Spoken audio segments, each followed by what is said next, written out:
Hola amigos, so this is my new library that's coming along. I got another book rack. This was the same one that I use at CI Midwest to actually display my books, and it has a double purpose, so that's really great. I'm probably going to buy more because it is so important for students to be able to look at the covers of the books just to see what intrigues them first before they select.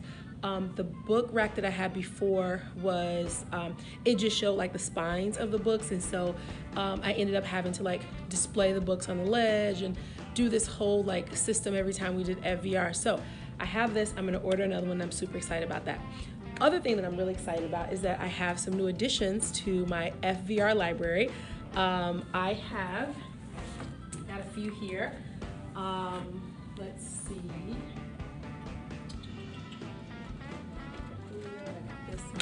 Okay, so have a few additions. Some of these I got online, some of these I got at CI Midwest. I got La Tutora de Español. This is by Camila Bates. And I just looked through it. It looks pretty interesting. I really like the drawings because they're like super simple, and I think that kids really like that. So this is another one, Soy Carlos. I had a student pick this up. So it's like a graphic novel. And I had a student pick this up the other day, my Spanish 4 class, and she said, oh my gosh, I really would like to read that book. So super appealing to students. I am actually thinking about doing this for Spanish 1 because I still do units, and I love my thematic units, and a lot of my units kind of go through a lot of the vocabulary that is used in this book. So it says Carlos is a normal 19-year-old. He has a job, goes to college, enjoys time with his family and friends, learn about his likes, descriptions, activities as Carlos shares information about himself, his family, and his friends in this simply illustrated graphic novel. So I really like that because we do a lot around descriptions and things like that. And so I think that this would really help push my little kiddos along. I got Julio. This is by Adriana Ramirez. So this is like the second LGBTQ themed book that I have. The other one is Tres Amigos that I've had for a while. So I'm just grateful that I can offer students more choice, students who want, not necessarily students who are part of that community, but other students who just would like to read about the experiences of others. So I'm happy about this. And I got La Última Prueba. This is one of the latest books from Jennifer Denenhart. And she's another one out, Quince. I do not have that one yet, but I will be getting it soon. But I really like this book. I actually had the opportunity to beta read this book, and so I was just so excited when everything just really came together. So I'm happy about this, and this is going to be another book that my students are going to be so thrilled to read. Okay, so I have a book too that I don't have up here that I keep forgetting to order copies for, El Mensaje. I'm going to list that for my Spanish 1 and 4 because it's like a late one, and obviously anyone in 4 should be able to read it, let's hope. So I also got Selena. I had a student the other day in Spanish 4 class. She didn't see this book, but she asked if I can download some of her music. So I do have like a running playlist, and I was like, sure. And I was like, hey, when we do FVR next week, you can choose that book if you're really interested in that artist. And then we have this book here. This is also by Fluency Matters. So I will say that this book was very popular last year when we did FVR. Some students who were kind of reluctant to read chose this book, and they really liked it. It had great reviews, so I bought an additional one because I only had 2, so I have 3 now. This, obviously, I love Don Quixote. So I have Don Quixote by Karen Rowan, Las Aventuras de Don Quixote. And so what I'm thinking of doing for level 1, I haven't fully conceptualized this idea yet, but I was thinking of kind of having like reading both books, or having half the class read one book and half the class read the other book and have them like talk about it, because this one is La Historia según Sancho Panza. So I just think that is just such a creative take on a classic book. Also, I have 48 Hours, and I was looking through this, and I have to say, like, I was just like, oh my gosh, like this book, I really want to read this book too. So this one is by Carrie Toth, and this came out I think last year or the last school year, probably towards the end of last school year. Anyway, I'm just so glad that I finally got it, because I kept reminding myself to get it and I never got it. So I'm really excited I got it, and I did get a few copies. So those are my books for FVR, and I am dreaming up some new activities that we're going to be doing this year. If you have not checked out, I have 2 podcasts that talk about FVR. One is with Inspired Proficiency. So if you Google Inspired Proficiency Quintero, you'll probably come across that podcast. Also, I'll include it at the end of this video. So that podcast goes into just some of the different things that I do with FVR. So it's formatted differently from level 1 to 4. And then level 4, I actually kind of do, like, I call it an FVR unit, but it's like a literature unit. And so a lot of teachers really gleaned a lot of insight from that. So if you're interested in that, check out that podcast. And then the other one is by Becky Morales, where I talk about reading in the classroom and the importance of reading in the classroom.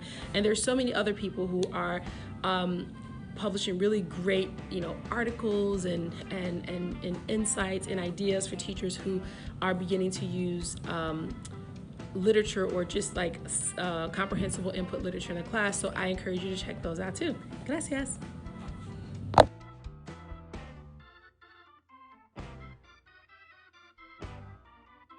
Okay, so I'm going to give you guys just a little tour of, like, I'm going to show you, because I know everyone's always showing all the perfect stuff on Instagram. I'm going to show you my jacked up reading library, and then I'm going to show you where the new one is going, okay? Let's go. Okay, so this is my old library, and what I've done here, as you can see, it's like really messy, because for me, I have to actually take everything apart and then like do some scratch again.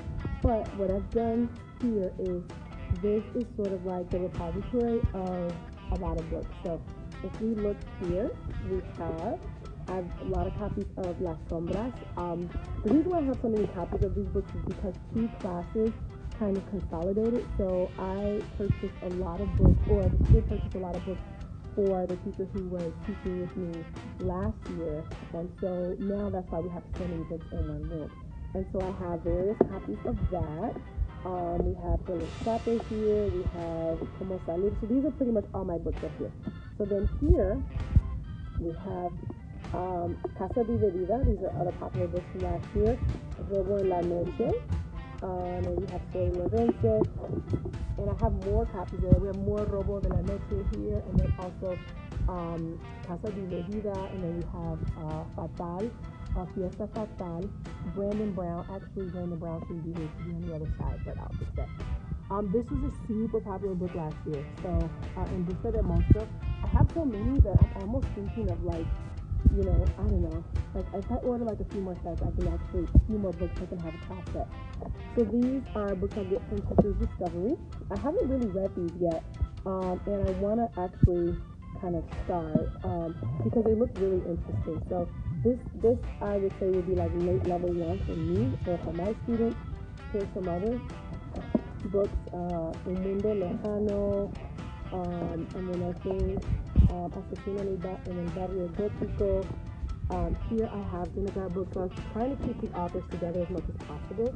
So here you have La Niñera, you have La Chica Nueva, Tres Amigos, Viaje Difícil, La Mochila.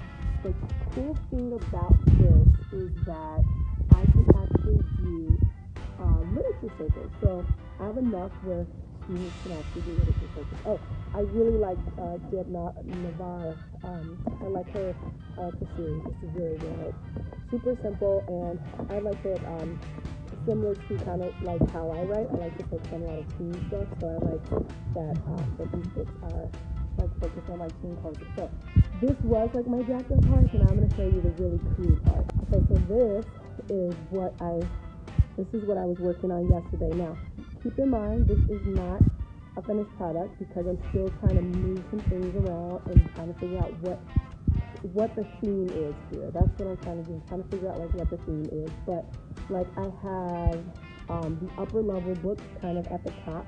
You'll see actually the first 3 tiers, and then well, actually no, I'm sorry. Let me take that back. This is for my level 4 students. So whenever you do SER, I want to have at least 2 of these for my level 4 students. and come over here. And then this is like my level 1. So I have a lot of Brandon Brown. I do not have, I know some of you are probably looking at this and you probably noticed that I don't have a lot of my books here. And the upper levels, yes, not the lower levels, because I forget to order. So I need to order a few books. I'm always ordering everybody else's books. I need to order my own so I can have some representation here as well. But I have Juliana, I have Tres Pruebas, La Isla Más Peligrosa. I have a few of these, so I have enough for like a set. This is another really popular one. I have La Estatua. This is by TPRS. El Escape Cubano. I have La Bella Mentira. Tres Amigos. I think I may actually move this to the upper levels. Papacito, but I did have some students read that last year too, for level 1. And Sobrevivientes, and then here's all the books I'm going to add later. So if you see here, I have a lot of books that I am going to be adding. So